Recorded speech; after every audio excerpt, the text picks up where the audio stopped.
मिथुन राशि वालों, एक नया अध्याय शुरू हो चुका है। अब होगा असली तांडव।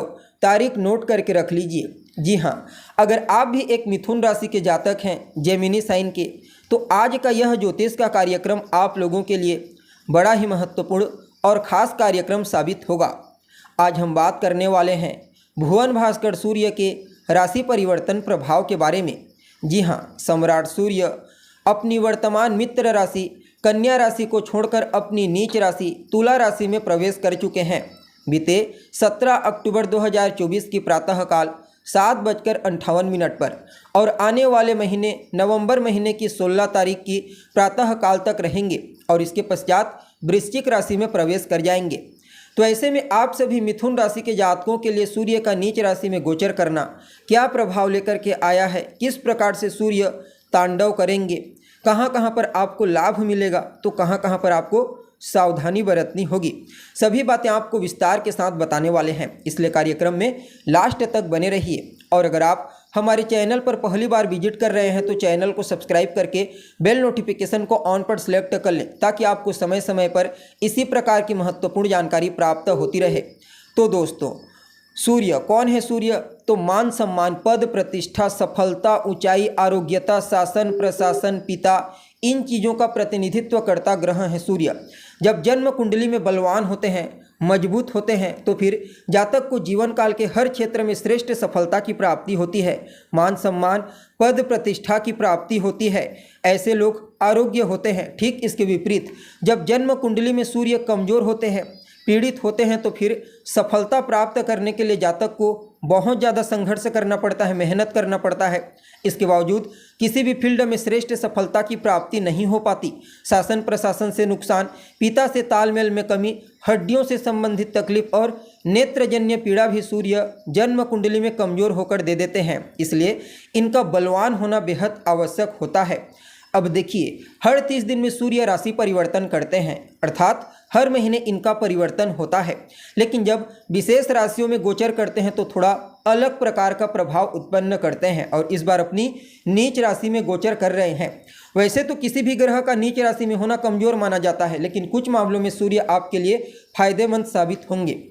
अब देखिए, आप सभी मिथुन राशि के जातकों के लिए सूर्य का यह गोचर आपके 5वें घर से हो रहा है। सूर्य आपके लिए तृतीय घर के स्वामी बनते हैं, अर्थात आपके पराक्रमेश होते हैं।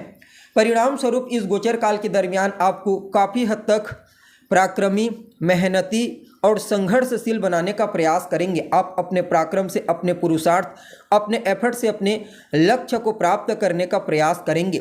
संतान को लेकर के अगर कहीं कोई चिंता थी तो काफ़ी हद तक उस चिंता से आपको छुटकारा दिलाएंगे। संतान के करियर में विशेष सफलता प्रदायक साबित होंगे। उसके करियर में आपको ग्रोथ देखने को मिलेगी। हालांकि लव लाइफ के दृष्टिकोण से समय उतना अनुकूल नहीं है, प्रतिकूल प्रभाव उत्पन्न करेगा। अर्थात अगर आप किसी के साथ रिलेशनशिप में हैं तो उसके साथ तालमेल को बेहतर बनाने का प्रयास कीजिए। जी हाँ, अगर पूर्व में किसी भी प्रकार से कोई अनबन हो गई थी तो इस समय थोड़ा और ज़्यादा सावधान रहने की आवश्यकता है। जी हाँ, इस समय अपने पार्टनर के साथ किसी भी प्रकार से बदतमीजी से पेश नहीं आना है या फिर कोई ऐसे शब्दों का प्रयोग आपको नहीं करना है जिससे सामने वाले को आहत पहुँचे। इस समयावधि में रिश्तों को अनुकूलता प्राप्त करने के लिए आपको शालीनता की बेहद आवश्यकता होगी। सूर्य यहाँ पर अपनी 7वीं दृष्टि से सीधे आपके 11वें घर को देख रहे हैं। परिणाम स्वरूप अब उच्च दृष्टि है तो लाभ की स्थिति को मजबूती प्रदान करेंगे। यूँ समझ लीजिए, जिस भी माध्यम से आपके पास धन का आगमन होता है, जिस भी सोर्स से, वहाँ से तो आएगा ही आएगा, साथ ही साथ धन आगमन के कुछ नए सोर्स आपको प्राप्त होंगे। जी हाँ, जिससे आपकी आर्थिक स्थिति पहले की तुलना में उत्तरोत्तर मजबूत होती चली जाएगी। आपकी कोई अधूरी इच्छा है जो लंबे समय से पूरी नहीं हो पाई है तो वह इच्छा भी सूर्य की कृपा से इस समयावधि में पूरी होती हुई नजर आ रही है। बड़े भाई बहनों को भी करियर में विशेष ग्रोथ दिलाएंगे। साथ ही साथ रोग, रिपु और ऋण, इन तीनों चीज़ों से भी काफ़ी हद तक आपको बाहर निकालने का ही प्रयास करेंगे।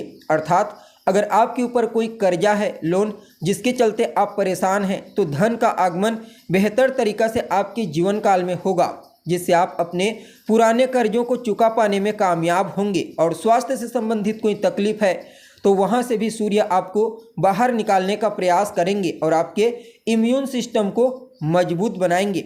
साथ ही साथ आपके जो शत्रु हैं, आपके प्रतिद्वंदी, आपके विरोधी इस समय आपकी प्रतिभा, आपके टैलेंट, आपके पराक्रम को देखते हुए आपके सामने नतमस्तक होने पर मजबूर हो जाएंगे। और वह सभी विद्यार्थी जो किसी भी प्रकार से प्रतियोगी परीक्षा, कंपटीशन एग्जाम की तैयारी कर रहे हैं, उनको भी सूर्य की कृपा से विशेष सफलता की प्राप्ति होगी। साथ ही साथ सूर्य का यह गोचर आपके मामा पक्ष की आर्थिक स्थिति को भी मजबूती प्रदान करने में अहम भूमिका निभाने वाला है। जी हाँ, इसके अलावा सूर्य आपके छोटे भाई बहनों को भी करियर में आगे बढ़ने के लिए, सफलता प्राप्त करने के लिए कुछ नए अवसर प्रदान करेंगे। और वह सभी जातक जो बैंकिंग के सेक्टर में कार्य करते हैं, मैनेजमेंट के फील्ड में, सिनेमा जगत में अर्थात चमक धमक के क्षेत्र में, उन सभी लोगों को इस समयावधि में सूर्य का आशीर्वाद सकारात्मक रूप से प्राप्त होगा। आप अपनी बुद्धिमत्ता, अपनी चतुराई, अपने ज्ञान का सही तरीका से इस्तेमाल कर पाने में कामयाब होंगे। और कहीं ना कहीं सूर्य आपके पूर्व के किए गए अच्छे कर्मों का परिणाम भी इस समय आपको देते हुए नजर आएंगे। जी हाँ, साथ ही साथ जो लोग रिसर्च के फील्ड से जुड़े हुए हैं, खोजबीन का कार्य करते हैं, मेडिकल के फील्ड से जुड़े हुए हैं या फिर लॉ के फील्ड से जुड़े हुए हैं, उनके लिए भी सूर्य का यह गोचर विशेष परिणाम प्रदायक साबित होगा। उन लोगों को आगे बढ़ने के लिए, सफलता प्राप्त करने के लिए कुछ अच्छे अवसरों की प्राप्ति होगी। सिर्फ इतना ही नहीं, सूर्य का यह गोचर उन सभी जातकों को जो विदेश जाने के लिए प्रयत्नशील हैं, चाहे फिर पढ़ाई लिखाई करने के लिए जाना चाहते हैं, बिजनेस व्यापार करने के लिए या फिर घूमने फिरने के लिए, उनको कुछ अच्छे अवसर प्रदान करते हुए नजर आएंगे। जी हाँ, यानी कि कुल मिलाकर के देखा जाए तो आप सभी मिथुन राशि के जातकों के लिए सूर्य का यह गोचर भले ही नीच राशि में गोचर कर रहे हैं, इसके बावजूद श्रेष्ठ परिणाम प्रदान करने वाले साबित होंगे। इस समय को और बेहतर बनाने के लिए इस गोचर प्रभाव को आप रोजाना आदित्य हृदय स्तोत्र का पाठ कीजिए। रविवार के दिन से पाठ करना प्रारंभ कर दीजिए और लगातार आने वाले 16 नवंबर तक कीजिए। अपने पिता, अपने बॉस, अपने वरिष्ठ जनों का सम्मान कीजिए, भूल करके भी उनका अपमान आपको नहीं करना है। साथ ही साथ भुवन भास्कर सूर्य को अर्घ्य प्रदान करना और रोजाना सूर्य के बीज मंत्र ओम घृणी सूर्याय नमः, इसका 108 बार कम से कम 3 माला या फिर 5 माला जाप करना आपके लिए विशेष प्रॉफिटेबल साबित होगा। तो दोस्तों, अभी के लिए बस इतना ही। पुनः मुलाकात होगी एक नए और ताज़ा एपिसोड में। तब तक के लिए आप हमें इजाज़त दीजिए। नमस्कार।